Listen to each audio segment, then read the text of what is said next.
Good morning. Good morning. Good Welcome morning. to another Monday morning high five. Today we're looking at Judges chapter 9. We're going to cover verses 7 through 21.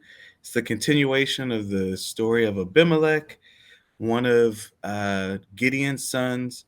If you were with us last week, he hatched this plot to kill his other brothers who he felt were in his way to being king. And so there was one son, the youngest, Jotham, who escapes.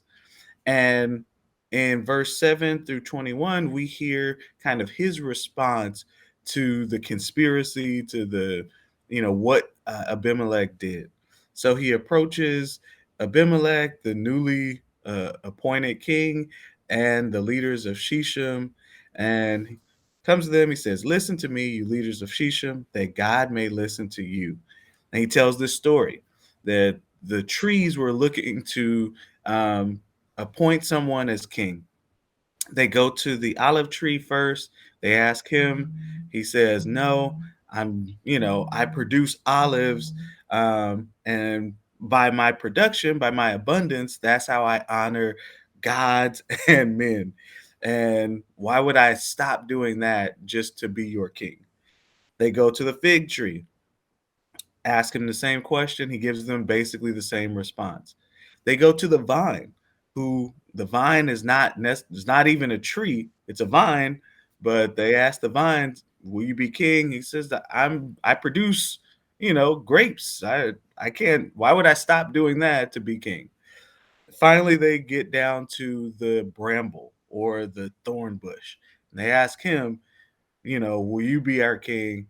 And he's like, "Absolutely, absolutely, I will be king." Um, and so, with the story, with the conclusion of the story, Jotham basically tells Abimelech and the men of Shechem, if the way that you elected Abimelech, if you feel like that you did that with integrity, if you feel like you honored the sacrifice that Gideon made, risking his life, fighting the Midianites. If you feel like you did everything right in this situation, then okay, like, um, fine. Then God will, you have every reason to rejoice. He says, "You can rejoice, you have every reason."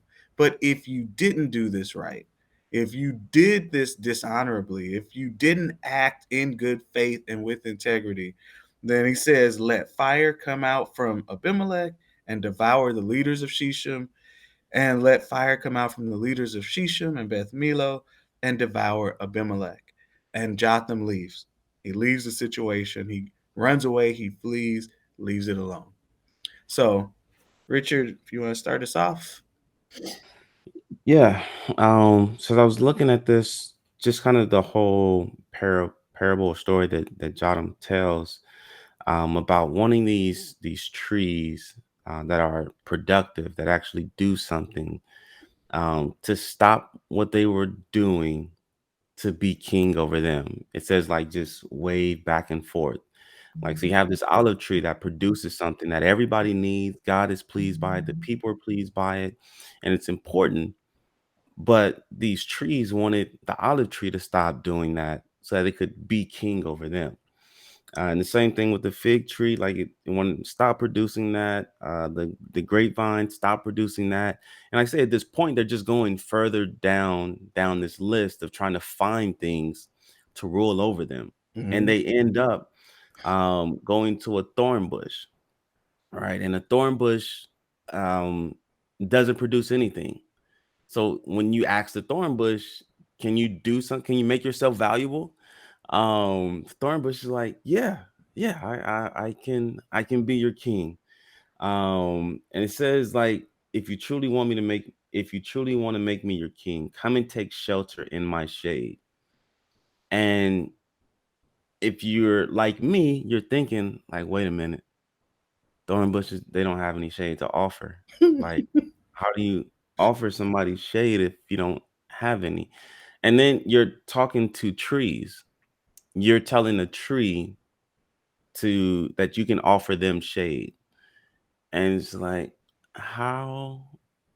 Okay. I don't know how that works, but and it says, like take shelter in my shade so that you don't like basically get devoured by the heat. Like in the Middle East, the heat is hot.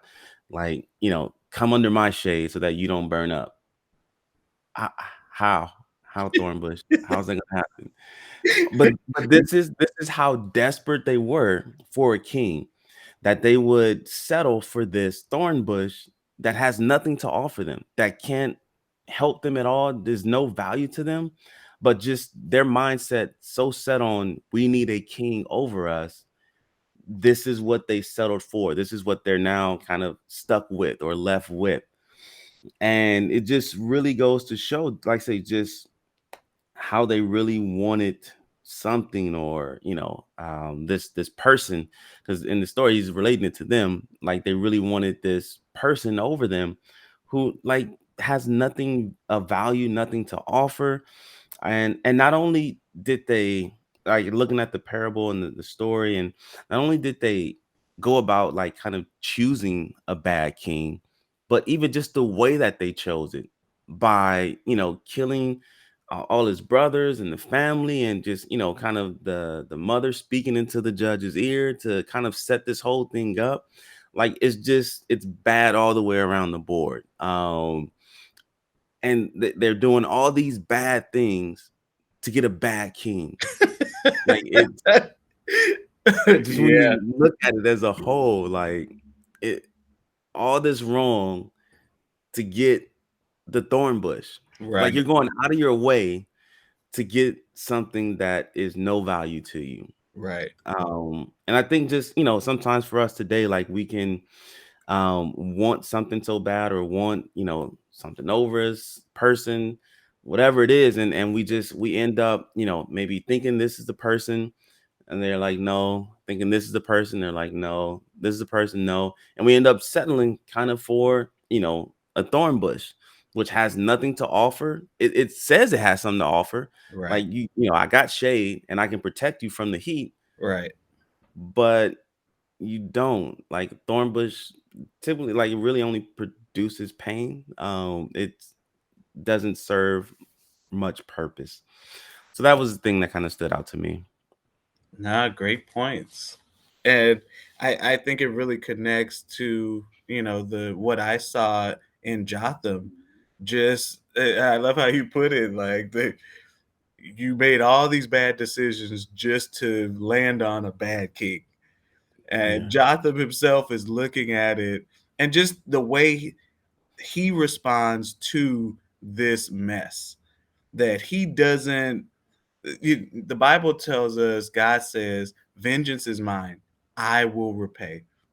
And Hmm. obviously, Jotham believes that. He believes that God is someone who is just, who will deal with injustice, who will deal Yeah. with, you know, just the underhanded way that Abimelech and the leaders came to this conclusion.